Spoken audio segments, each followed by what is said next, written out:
నమస్తే, welcome to our channel. మదనపల్లిలో 7 ఏళ్ల బాలికపై అత్యాచారం చేసి ఆమెను చంపేసిన ఘటనలో వైసీపీ పెద్ద ఎత్తున నిరసనలు వ్యక్తం చేస్తుంది. మరి ఈ నేపథ్యంలోనే సోషల్ మీడియాలో కొన్ని పోస్టులు వైరల్ అవుతున్నాయి.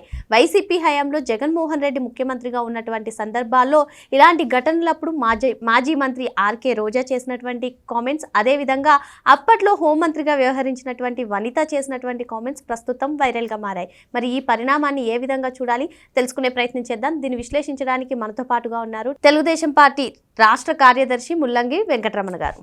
నమస్తే సార్. నమస్తే. నమస్తే సార్, ఇప్పుడు మదనపల్లిలో ఒక అత్యాచార ఘటన జరగడం, మరి ఆ ఘటనకు కారణమైనటువంటి ఆ వ్యక్తి కూడా సూసైడ్ చేసుకోవడం అంతా చూస్తూ ఉన్నాను సార్. మరి ఈ అంశంపైనే వైసీపీ పెద్ద ఎత్తున రాద్ధాంతం చేస్తుంది. ఇదిలా ఉంటే వైసీపీ హయాంలో జగన్మోహన్ రెడ్డి గారు ముఖ్యమంత్రిగా ఉన్నటువంటి సందర్భంలో రోజా చేసినటువంటి కామెంట్స్, వనిత చేసినటువంటి కామెంట్స్ ప్రస్తుతం వైరల్గా మారాయి. మరి ఈ పరిణామాన్ని ఏ విధంగా చూడాలంటారు? ఇప్పుడు రేపు జరిగిన అమ్మాయికి వయసు ఎంత? 7 ఏళ్ళు సార్. 7 ఏళ్ళు. ఆ అమ్మాయి ఎక్కడుంది? మదనపల్లిలో వాళ్ళ ఇంట్లో ఉండింది.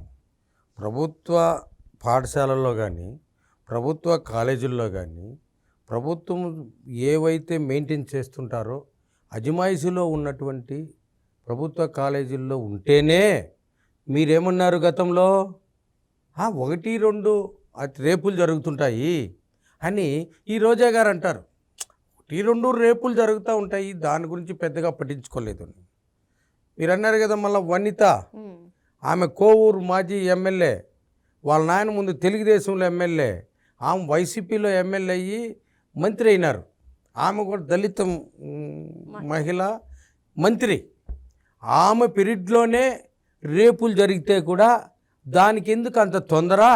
ప్రభుత్వం చూసుకుంటూ ఉంటుంది, చట్టం చేస్తూ ఉంటుంది అంటున్నారు. అంటే మీ ప్రభుత్వంలో దొంగతనాలకు, దోపిడీలకు, హత్యలకు బ్రాండ్ అంబాసిడర్ ఐఎస్ఐ మార్కు కలిగింది వైఎస్ఆర్సీపీ పార్టీ.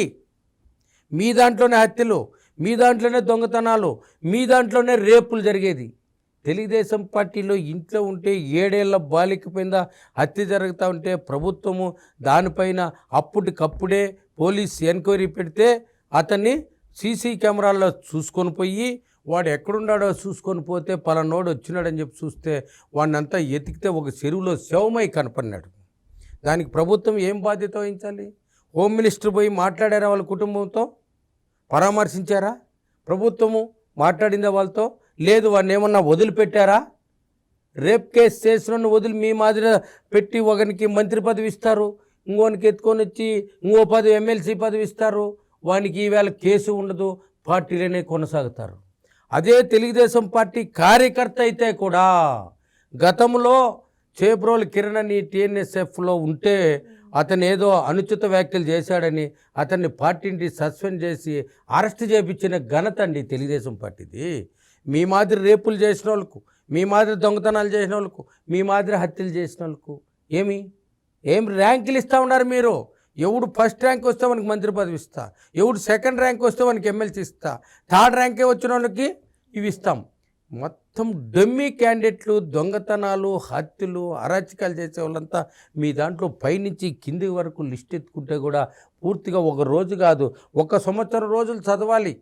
ప్రతి పంచాయతీలోన, ప్రతి మండలంలోన, ప్రతి జిల్లాలోన, ప్రతి నియోజకవర్గంలోన ఈ రాష్ట్రం పూర్తిగా దోపిడీమయం, దొంగలమయం పూర్తిగా అయిపోయింది. అయిందా లేదండి? ఈ సంఘటన పైనే జగన్మోహన్ రెడ్డి గారు మాట్లాడుతూ అసలు 7 ఏళ్ల బాలికకే భద్రత కల్పించలేకపోయారు, రాష్ట్ర ప్రజలకు ఏ విధంగా భద్రత కల్పిస్తారు, లా అండ్ ఆర్డర్ లేదు, అసలు హోమ్ మినిస్టర్ పనిచేస్తుందా అన్నట్టుగా ట్వీట్ చేశారు. అయ్యా, ఈ భద్రత గురించి మాట్లాడే అర్హతే లేదమ్మా. ఈ జగన్మోహన్ రెడ్డికి భద్రత ఏముంది ఏంటున్నా? నీ చిన్నాన్న చంపితే భద్రత లేదు, నీ చెల్లికి లేదు, నీ తల్లికి లేదు, నీ అన్నదమ్ములకి ఎవరికుంది భద్రత? నీ కార్ డ్రైవర్ని చంపేసావే, ఎవరికుంది భద్రత? ఏం చేసావు భద్రతతో? చెప్పు. పలానా ఎవరికి భద్రత కల్పించావు?